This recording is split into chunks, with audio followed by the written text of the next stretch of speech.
Hey there, how are you today? My name is Dana Demara, and you have landed on Astrocast. This is your weekly forecast for July 29th through August 4th. Okay, so first things first, I'm going to jump a little bit ahead and just let you know that this week we have a new moon in Leo, which I personally love. I feel like every time we have a new moon in Leo that I can remember, we have a beautiful new beginning of playfulness and enthusiasm and optimism, right? Now, I'm going to do a whole recording on the new moon in Leo, and I'm also going to do a whole recording on the whole month of August. So here's what I will say as we straddle this week, moving from July into August. The theme this week is the word courage.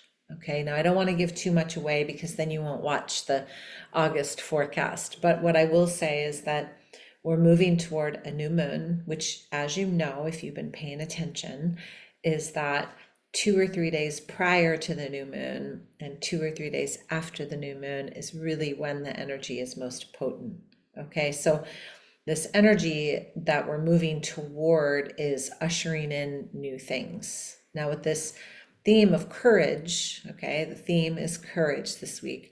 I'm calling it out because I feel like sometimes when we have shifts in our life, which, by the way, talking to a lot of clients and students and friends, there's a lot of people I know that are going through some big transformations and trying to make decisions. Now, when we go in this direction of transitions, we need to have courage. We need to be able to have this sense of courage around, wow, I know that this isn't aligned anymore.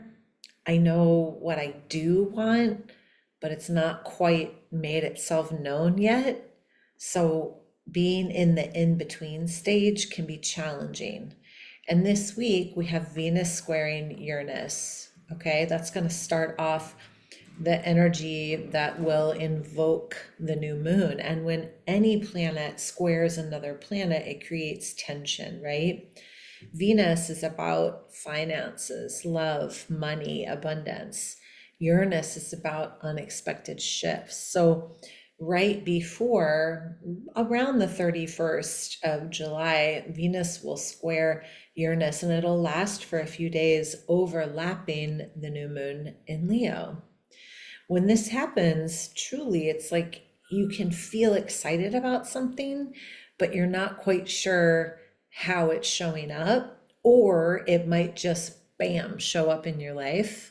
So, my invitation to you when anything like this happens is to feel a sense of trust around, hey, this is happening because somewhere along the way I called it in.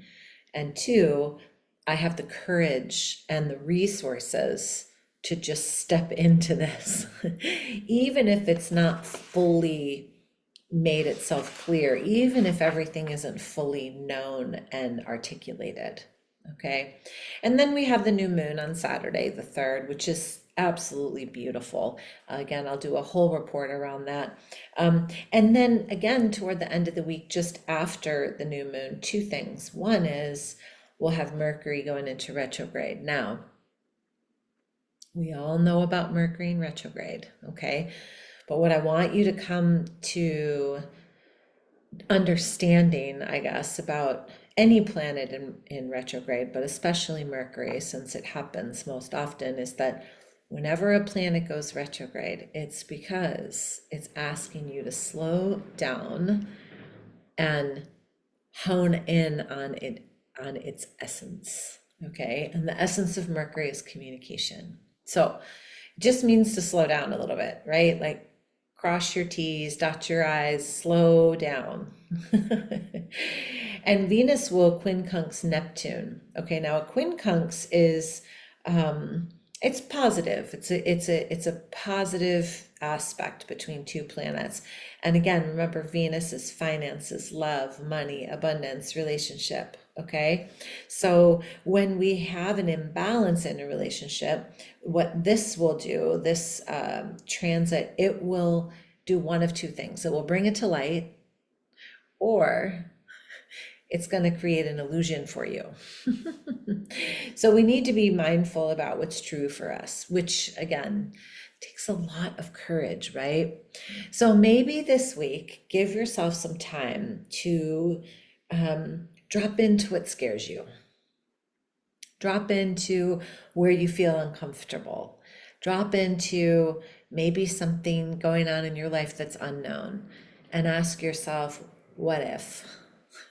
What if this ends? What if this ends up being more amazing than I can imagine? Because there's a fear in that too for some people, right? Like, what if I actually get everything I want? That's scary.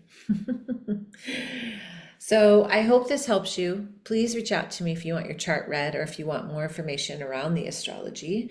You can find me at danadamara.com, and you can also find me on Instagram at danadamaraevolution. I hope you guys have a beautiful day. Namaste.